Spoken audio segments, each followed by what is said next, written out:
चलिए सभी साथी क्लास में फटाफट जुड़ जाएंगे। यहाँ पे आज की क्लास में देखेंगे लगातार जो आपके परीक्षा में प्रश्न पूछे गए हैं उन सारे सवालों को निचोड़ संग्रह करेंगे एक छोटे से क्लास में, जो आप सभी के पेपर में सवाल साथी यहाँ से डायरेक्ट आपको सीधा सीधा आपको देखने को मिलेंगे, बिल्कुल 100%। तो सभी साथी क्लास को अंत तक देखेंगे। अगर आपको इस बार एग्ज़ाम को क्रैक करना है साथी, तो इन सारे सवालों को आप लोग निचोड़ याद रखिएगा। तो चलिए बिना देरी किए हुए क्लास शुरू करते हैं। जितने साथी क्लास में अगर पहली बार जुड़े हैं हमारे साथ में, पहली बार अगर चैनल पे विजिट किए हैं, तो साथी चैनल को आप लोग जरूर सब्सक्राइब कर लीजिएगा और बगल में एक बेल आइकन प्रेस करके ऑल पे आप लोग ज़रूर सेव कर लेंगे। देखिए पहला सवाल है आपकी स्क्रीन पे। प्रत्येक सवाल का आंसर आप लोग कमेंट बॉक्स के माध्यम से हमें बताते चलिएगा। पहला सवाल है कि उत्तर प्रदेश की जो आर्थिक राजधानी है यह किसे कहा जाता है? उत्तर प्रदेश की आर्थिक राजधानी किसे कहा जाता है? तो आप लोग याद रखेंगे, मोस्ट इम्पॉर्टेंट सवाल है। ए ऑप्शन आप लोग याद रखेंगे, कानपुर को कहा जाता है। किसे कहा जाता है? कानपुर आप लोग याद रखिएगा, सही आंसर है जी। चलिए आगे देखेंगे, अगला सवाल है वर्ष 1937 से लेकर के 1950 के मध्य उत्तर प्रदेश को किस नाम से जाना जाता था? बताएंगे उत्तर प्रदेश को किस नाम से जाना जाता था? तो याद रखेंगे आप लोग, सही जवाब है संयुक्त प्रांत के नाम से जाना जाता था। बी ऑप्शन को लॉक करेंगे, आगे बढ़ेंगे। अगला प्रश्न देखिए पूछा गया है, सारे सवाल आपके परीक्षा की दृष्टि से महत्वपूर्ण है। मौर्य वंश ने उत्तर प्रदेश राज्य सहित संपूर्ण भारत पे कितने वर्ष तक शासन किया था? संपूर्ण भारत पर कितने वर्ष तक शासन किया था? तो आप लोग याद रखेंगे, सही आंसर है डी ऑप्शन। डी ऑप्शन आप लोग याद रखेंगे, 145 वर्ष तक आप लोग याद रखिएगा। आगे देखेंगे, अगला सवाल है कि शासक ने बाबर के पुत्र हुमायूं को पराजित किया था?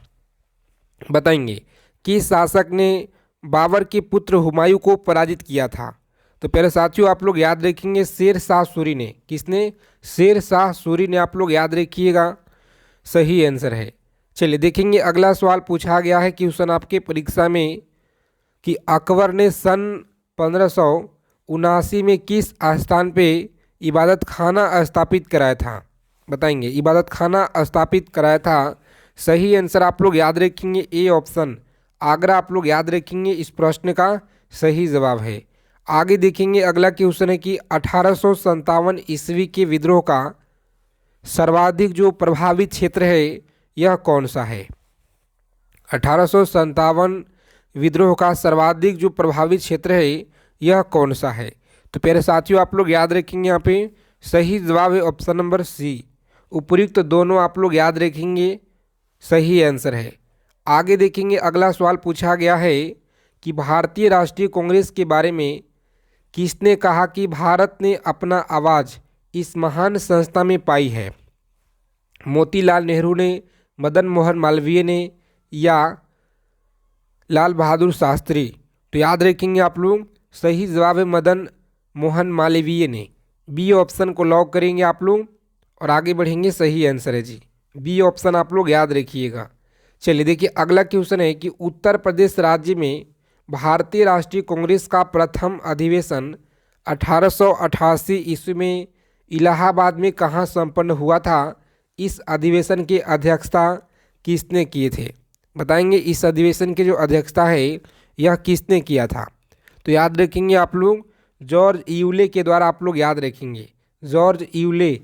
ऑप्शन नंबर डी में दिया गया आपका सही आंसर। डी ऑप्शन को लॉक करेंगे और आगे बढ़ेंगे।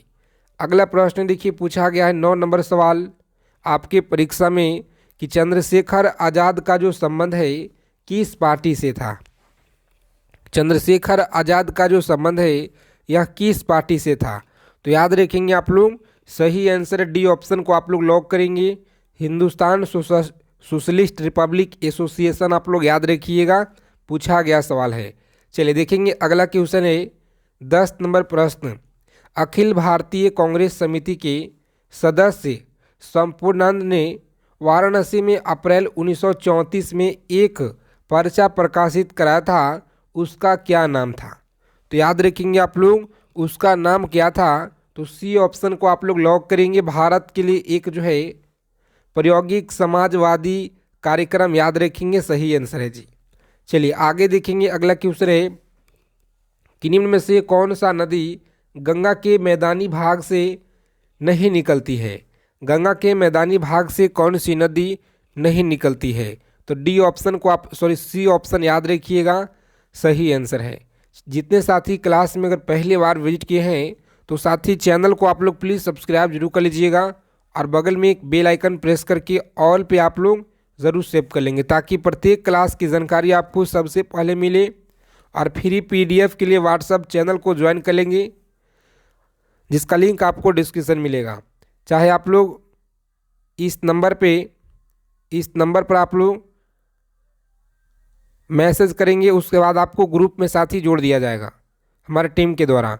देखिए, बेतवा नदी उत्तर प्रदेश राज्य के किस जिले से नहीं गुजरती है। याद रखेंगे आप लोग, किस जिले से नहीं गुजरती है। तो याद रखेंगे, सही आंसर है ऑप्शन नंबर बी। आप लोग याद रखेंगे क्या होगा, तो बी याद रखिएगा और यह आपका सही आंसर है। आगे देखेंगे, उत्तर प्रदेश राज्य के किस मैदानी जनपद में सर्वाधिक वर्षा होती है। उत्तर प्रदेश राज्य की किस मैदानी जनपद में सर्वाधिक वर्षा होती है। तो याद रखेंगे आप लोग, डी ऑप्शन को लॉक करेंगे, कानपुर आपका सही आंसर है जी। उत्तर प्रदेश राज्य में खनिज मुख्यतः किन जनपदों में पाए जाते हैं, बताएंगे किन जनपदों में पाए जाते हैं। तो सही आंसर आप लोग याद रखेंगे, इस प्रश्न का राइट आंसर है ए ऑप्शन को आप लोग लॉक करेंगे, मिर्ज़ापुर, इलाहाबाद, आगरा आपका सही आंसर है। चलिए देखेंगे अगला प्रश्न है कि भारत जो है pumps and compressors Uttar Pradesh में कहाँ पर स्थित है। तो सभी लोग याद रखेंगे, मोस्ट इम्पॉर्टेंट सवाल है इस प्रश्न का, सही आंसर आप लोग बताइएगा। तो जो साथी बता रहे हैं यहाँ पे ऑप्शन नंबर डी ऑप्शन को लॉक करेंगे, राइट आंसर है। चलिए आगे देखेंगे। अगला क्वेश्चन है कि निम्नलिखित में से कौन सा कथन गलत है, बताइएगा कौन सा कथन यहाँ पे गलत है। तो साथी डी ऑप्शन को आप लोग लॉक करेंगे और आगे बढ़ेंगे।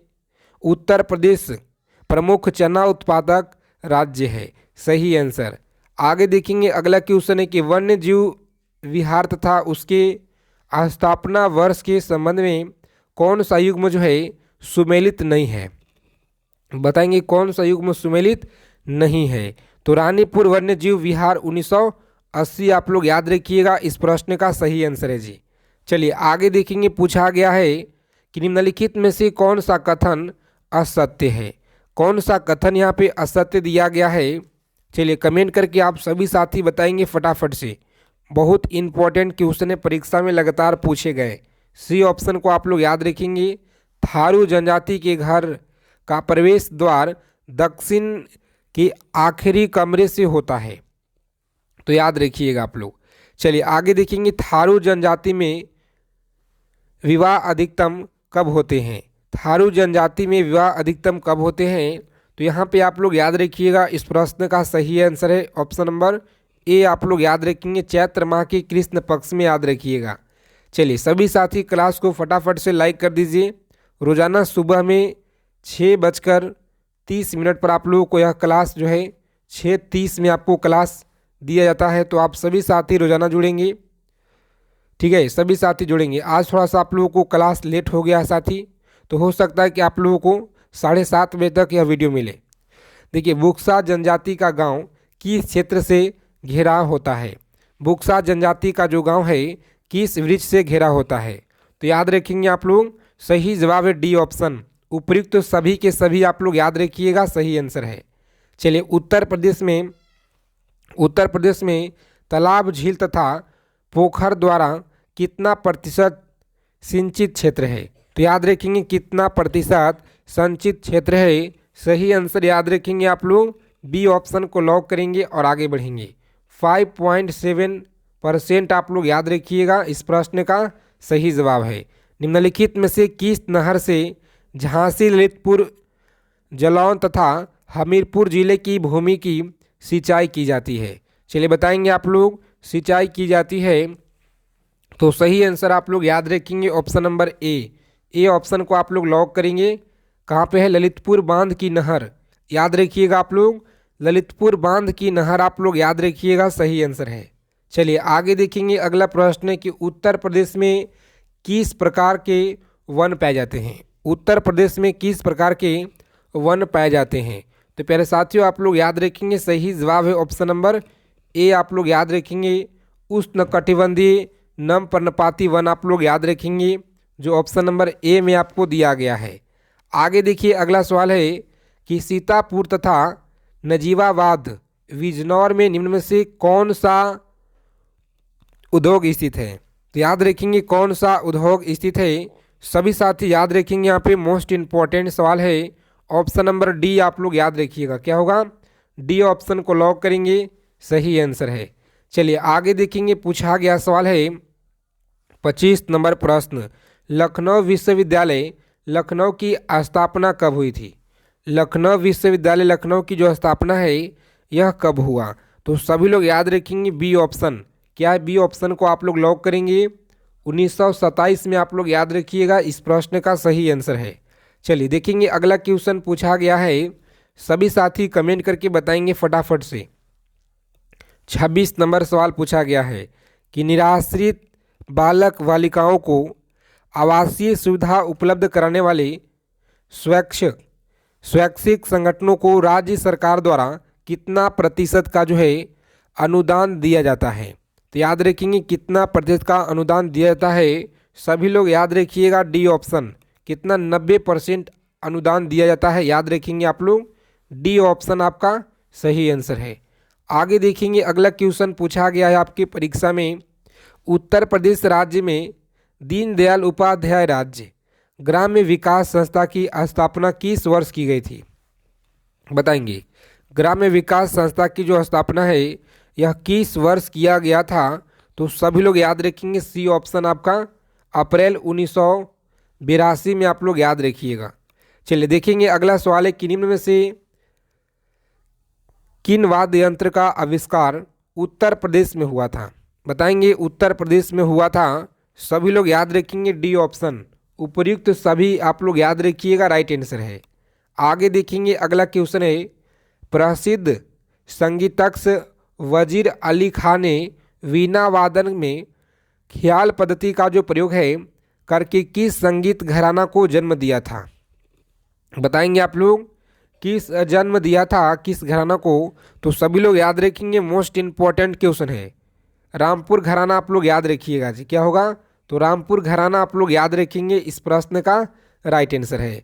राहुल संस्कृत ज्ञान संस्थान उत्तर प्रदेश के किस शहर में स्थित है। बताएंगे आप लोग उत्तर प्रदेश के किस शहर में है। तो सही आंसर आप लोग याद रखेंगे बी ऑप्शन, वाराणसी में आप लोग याद रखेंगे, इस क्वेश्चन का सही आंसर है। उत्तर प्रदेश के किस शहर को पीतल नगरी के नाम से जाना जाता है। बताएंगे पीतल नगरी के नाम से जाना जाता है। आप सभी साथी कमेंट करके बताइएगा आज आप लोग स्कोर कितना किए हैं आज की क्लास में। तो याद रखेंगे आप लोग, इस प्रश्न का सही आंसर है साथी ऑप्शन नंबर सी आप लोग याद रखेंगे, मेरठ को आप लोग याद रखिएगा। गुप्त काल के शिलालेख जो है यह कहाँ से प्राप्त हुआ है। गुप्त काल के शिलालेख कहाँ से प्राप्त हुआ है, चलिए बताइए आप लोग। सही आंसर याद रखेंगे यहाँ पे ऑप्शन नंबर सी आपका सही आंसर है। चुनागढ़ आप लोग याद रखेंगे, चुनागढ़, चुनार से। देखिए 33 नंबर सवाल है कि कुशीनगर के बारे में विस्तृत जानकारी कहाँ से प्राप्त होती है। कुशीनगर के बारे में विस्तृत जानकारी कहाँ से प्राप्त होते हैं। तो याद रखेंगे आप लोग, सही आंसर है सी ऑप्शन को लॉक करेंगे और आगे बढ़ेंगे। क्या, तो कनिष्क के सिक्कों से आप लोग याद रखिएगा, सी ऑप्शन आपका सही आंसर है। उत्तर प्रदेश की किस स्थान पे प्रति 12 वर्ष के बाद कुंभ मेला लगता है। प्रयाग में, काशी, कानपुर। तो याद रखिएगा आप लोग, अभी आप लोगों को लगने वाला है जी। इस प्रश्न का सही आंसर याद रखिएगा ऑप्शन नंबर डी। जिन साथी ने डी बता रहे हैं यहाँ पे आप लोग बताइएगा क्या सही आंसर है, कमेंट करके आप लोग जल्दी से बताइए सभी लोग। बहुत इंपॉर्टेंट क्वेश्चन है आपके परीक्षा की दृष्टि से। चलिए 35 नंबर सवाल देखिए यहाँ पे बताएंगे आप लोग। 35 नंबर सवाल है, सभी साथी याद रखेंगे आप लोग। उत्तर प्रदेश राज्य के किस नगरों में महानगर बस सेवा का संचालन नहीं होता है। तो याद रखिएगा आप लोग, सही जवाब है सी ऑप्शन, मेरठ हो गया, मुरादाबाद और गाजियाबाद याद रखिएगा। चलिए, उत्तर प्रदेश के पूर्वोत्तर रेलवे का मुख्यालय कहाँ पे है? उत्तर प्रदेश का पूर्वोत्तर रेलवे का मुख्यालय कहाँ पे है? तो याद रखिएगा आप लोग, सही जवाब है कानपुर। कहाँ पे है साथी? कानपुर आप लोग याद रखेंगे, सी ऑप्शन इस प्रश्न का सही आंसर है। उत्तर प्रदेश के किस नगर में विदेशी उप डाकघर स्थापित है? तो याद रखेंगे विदेशी उप डाकघर है। सभी लोग याद रखिएगा, मोस्ट इंपॉर्टेंट सवाल है परीक्षा के दृष्टि से। ऑप्शन नंबर ए नोएडा आप लोग याद रखिएगा, सही आंसर है नोएडा, आप लोग याद रखेंगे। क्लास के पीडीएफ के लिए टेलीग्राम चैनल को आप लोग ज्वाइन कर लीजिए, जिसका लिंक आपको डिस्क्रिप्शन में मिल जाएगा। राष्ट्रीय उन्नत चूल्हा कार्यक्रम किस वर्ष शुरू किया गया? बताएंगे किस वर्ष शुरू किया गया? तो सी ऑप्शन को लॉक करेंगे आप लोग। 1987 से लेकर के 88 आप लोग याद रखिएगा, बिल्कुल सही आंसर है जी। राखी सबद रमैनी की रचना के लेखक कौन है? राखी सबद रमैनी की रचना के लेखक कौन है? तो डी ऑप्शन याद रखिएगा, संत कबीर। कौन है? संत कबीर आप लोग याद रखिएगा, सही आंसर है। चलिए, वर्ष 1877 में बाबू तोताराम ने अलीगढ़ से किस पत्र का प्रकाशन शुरू किया था? तो सभी लोग याद रखेंगे, सही जवाब है ऑप्शन नंबर बी, भारत भूमि आप लोग याद रखिएगा। कोयले का उत्तर प्रदेश में कुल कितना भंडार है और बिहार में कितना भंडार है? आप लोग कमेंट करके बताइए आप लोग। तो याद रखेंगे 98.9 करोड़ टन, याद रखिएगा। चलिए, नरौरा परमाणु शक्ति परियोजना उत्तर प्रदेश के किस जनपद में स्थित है? तो याद रखेंगे आप लोग ए ऑप्शन, बुलंदशहर आप लोग याद रखिएगा। आगे देखेंगे, अगला सवाल है कि भारत सरकार द्वारा ग्रामीण विद्युतीकरण निगम लिमिटेड की जो स्थापना है यह किस वर्ष किया गया था? और इसी क्लास से आपके पेपर में एक न एक सवाल आपको देखने को मिलेंगे साथी। तो आप सभी लोग अच्छे से क्लास को देखिए, याद रखिएगा, बहुत इंपॉर्टेंट है। सी ऑप्शन याद रखेंगे, 1972 आपका सही आंसर है जी। चलिए देखेंगे, उत्तर प्रदेश भाषा संस्थान का जो गठन है यह किस वर्ष किया गया था? बताएंगे आप लोग किस वर्ष किया गया? तो डी ऑप्शन को आप लोग लॉक करेंगे, आगे बढ़ेंगे। 2001 में आप लोग याद रखिएगा, सही जवाब है। देखेंगे, कानपुर से ब्राह्मण पत्र का जो प्रकाशन है यह किस वर्ष शुरू किया गया था? तो सभी लोग याद रखेंगे ऑप्शन नंबर बी ऑप्शन को आप लोग लॉक करेंगे और आगे बढ़ेंगे। चलिए देखिए, अगला क्वेश्चन है कि वाराणसी से भारत जीवन का जो प्रकाशन है किसने शुरू किया था? जीवन का प्रकाशन किसने शुरू किया था? तो याद रखेंगे ऑप्शन नंबर बी, जिन लोगों ने बता रहे यहाँ पे सही आंसर है। बी ऑप्शन को आप लोग लॉक करेंगे और आगे बढ़ेंगे। राधाचरण गोस्वामी ने आप लोग याद रखिएगा। चलिए, सभी साथी कमेंट करके बताएंगे फटाफट से कि वर्ष 1884 में रुद्रदत्त शर्मा ने मुरादाबाद से किस पत्र का प्रकाशन शुरू किया था? बहुत अच्छा सवाल है आपके परीक्षा की दृष्टि से। तो यहाँ पे आप सभी लोग याद रखिएगा, सही आंसर है सी ऑप्शन को लॉक करेंगे, आर्य लॉक आप लोग याद रखिएगा। चलिए बताएंगे, 48 नंबर सवाल है। अभिनेत्री एवं नृत्यांगना सुधा चंद्रन को सितंबर 2006 में किस पुरस्कार से सम्मानित किया गया था? तो याद रखेंगे, सी ऑप्शन रहेगा राइट आंसर, राष्ट्रीय अकादमी पुरस्कार आप लोग याद रखिएगा, सही आंसर है। आगे देखेंगे, अगला सवाल है कि उत्तर प्रदेश सरकार द्वारा गुरु गोविंद सिंह राष्ट्रीय एकता पुरस्कार कब शुरू किया गया था? तो याद रखेंगे आप लोग, बी ऑप्शन आपका सही आंसर है। अगला क्वेश्चन है कि लक्ष्मण पुरस्कार से जो है पुरस्कृत किस खिलाड़ी का संबंध हॉकी से नहीं है? चलिए बताइए आप लोग, हॉकी से नहीं है। तो साथ ही आप लोग याद रखेंगे, यहाँ पे सही आंसर है option number B, Avnish Kumar Yadav आप लोग याद रखिएगा। तो चलिए, अगर आपको आज की क्लास अच्छी लगी, क्लास को लाइक करेंगे सभी साथी, चैनल को आप लोग जरूर सब्सक्राइब कर लीजिएगा, बगल में एक बेल आइकन प्रेस करके ऑल पे जरूर आप लोग सेव कर लेंगे। तो साथ ही मिलते हैं अगले क्लास में अच्छे टॉपिक के साथ।